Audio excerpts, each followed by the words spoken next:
Everyone has their own interests. That's a line I use all the time. I think for peacemaking, and probably the people I'm drawn to is an awareness of other, and we have to want good for the other. And the leaders that I look to and follow in some way would sacrifice for someone else to experience the things that I do. An example would be within yoga.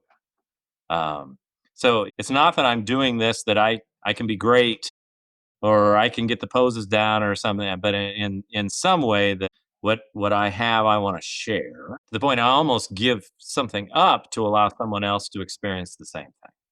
So in conflict resolution, I think what we find is how do we help people turn a corner? And it's you guys' stuff, it's brain stuff. When someone is attacked, our brains go into protective mode. And when we're protective mode, we can't be creative. And we're trying to get people into the frontal lobe to get them into problem solving. So I think a lot of what we do with yoga, with exercise and swimming and running and golf and all that stuff is that we're trying to settle ourselves down enough so we don't feel like we're being attacked.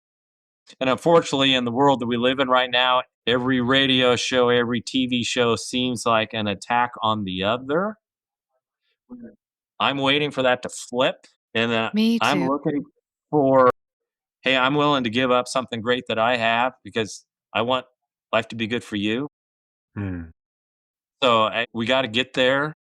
I think we will get there, but the things that we're talking about right now are the things that we do to keep us at peace, know that there's hope for the future, feed our souls. We see other people that are experiencing the same thing. I think it gives us hope. Yeah, it definitely comes from, there's this Zen Buddhism banner in my home office, and it's essentially talking about, calmness coming from the inside, working out, or, the bottom, going up. And I think you're definitely alluding to that, Casey. And from what I've gathered and what you've shared with us today, you're definitely thoughtfully tending to that inner Casey so that the outer Casey can have a more positive impact on the world, and I think that's kind of maybe everyone's calling to a degree. What do you think, Gina?